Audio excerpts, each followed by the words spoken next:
Today we're taking a look at the OSEE GoStream deck. This is a live stream switcher. And just full disclaimer, this product was sent to me for review.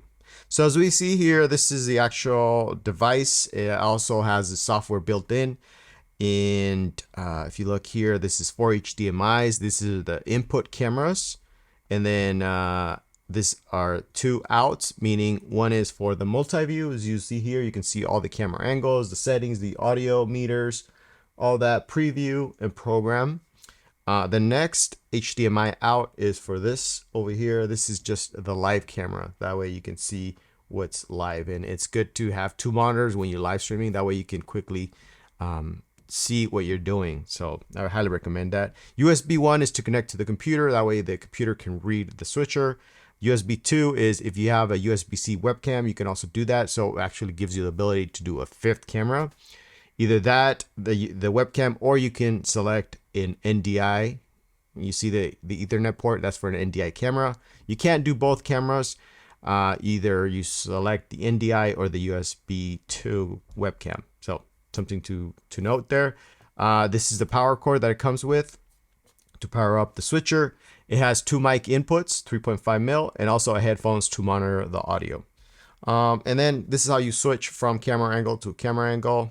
1, 2, 3, and 4. That's my behind the scenes over there. So those are just straight cuts.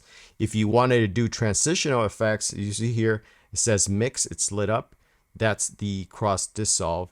And so right now, program is what's live, it's in red.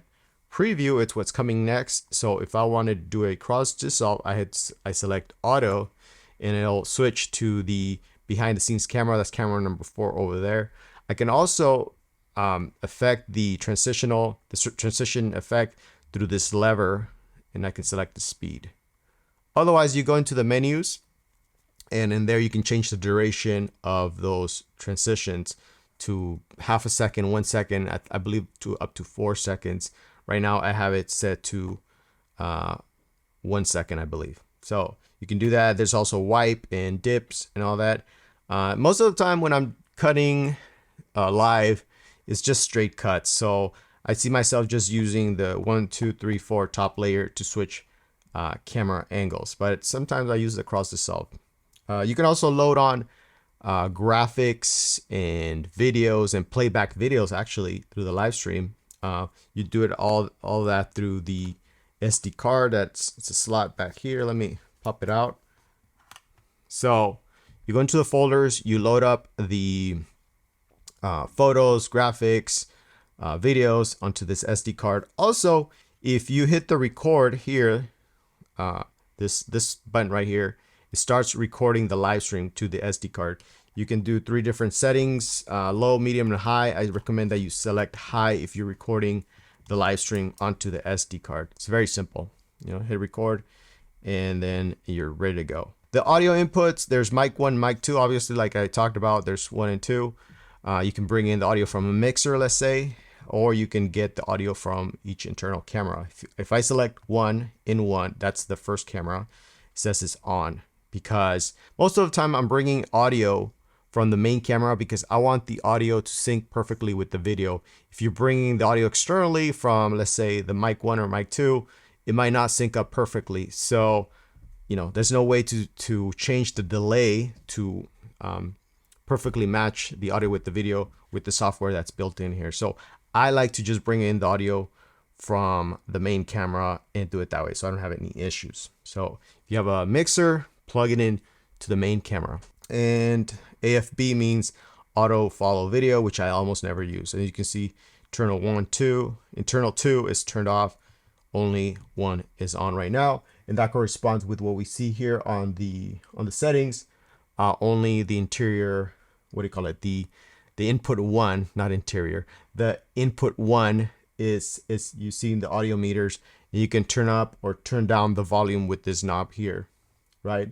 So as I talk, you can see the audio levels will change, or you can just do it on the mixer. So one of the things that happens when I live stream is that I often use different types of camera bodies, prosumer, cinema, professional cameras, and they have different ports out, meaning they only have either HDMI out or SDI. So for example, this main camera is it's the FX9, the HDMI is busted.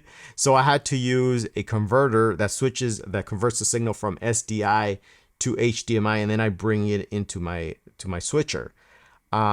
Another way you could what you could do is get a monitor like my Indy 7 and get the HDMI out and then plug that into the switcher.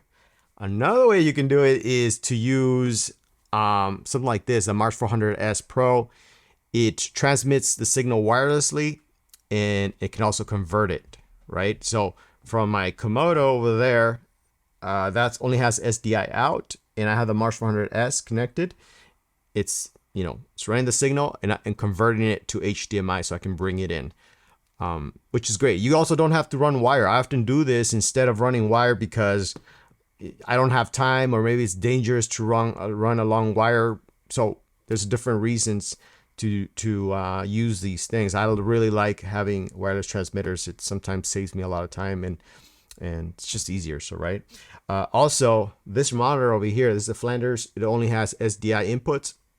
So I had to convert the signal from HDMI, that's only the out coming out of here, with this Axoon CineView Quad. It's also a wireless video transmitter. It has also the HDMI and SDI, so it can also convert the signal to SDI for the monitor, and that way I can get the preview here, right?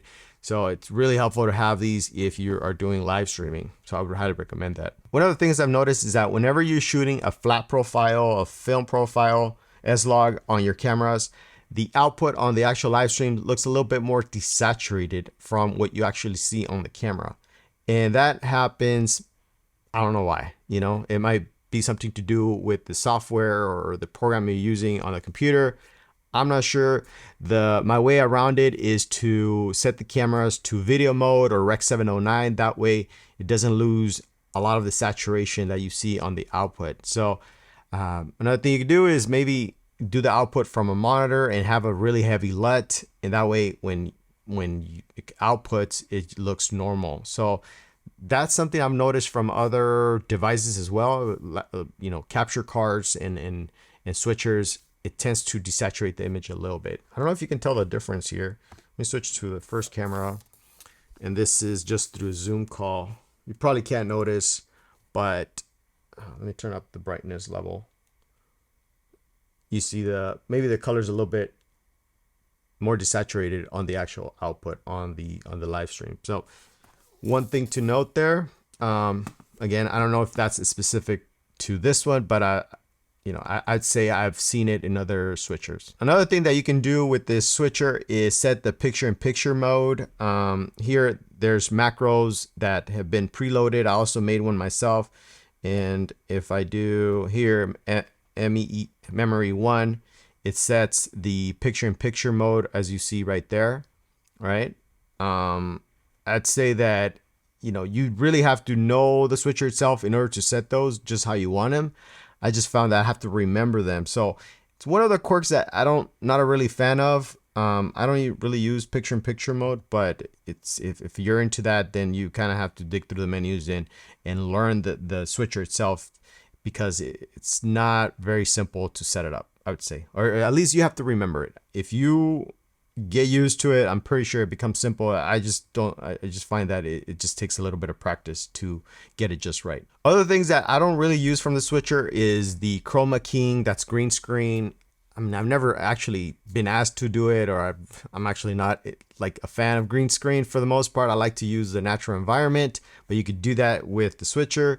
You could also stream to 3 different places like YouTube, Facebook, and Twitch, I believe, all through the switcher itself, through the software that's built in. Something I don't never use. Most of the time, I'm only streaming to one place because we want to send people to one location. Other ways I've used this device is when I'm a cinematographer. I get hired to shoot interviews, and let's say the producer, director, or maybe the client can't fly into the interview, and they want to see all the camera angles, I connect all the cameras here to the switcher, and then I stream it to Zoom. That way they can see every angle that I've set up, and they can give me notes, or they can conduct an interview, and I can show them each camera angle individually just by clicking through, and they can sign off on what I've done, right? And so that's very useful. If you don't have a switcher, then you kind of have to get a capture card and connect it to each camera individually, and that takes time. So it's much faster if I can just quickly through Zoom just show them every angle and do it that way. So this will save you time if you ever in a situation where you need to do something like that, feed the cameras to Zoom for the client. So overall, it's been working out great. It's pretty easy to use once you get used to it. There's a couple things right now that they might need to update the firmware. Like in the future, they can keep the transitional effects if I just decide to use the top layer switching effect instead of losing it and just being straight cut, just in case I want to do it that way, in case, you know, I'm doing with, I don't know, something crazy. I want to keep the cross dissolve and I can just use the top layer. That would be great if they could future update have that. So that's the overview of this live stream switcher. Obviously I didn't go into all the settings and everything you can do with it because there's a lot, but this should give you a good starting point if you're thinking about this switcher. It's priced around $300 US, which is pretty good for everything that it can do. And that's it. You know, if you have any questions, please let me know. I'll try to answer as best I can. And as always, thank you for watching. I'll catch you on the next one.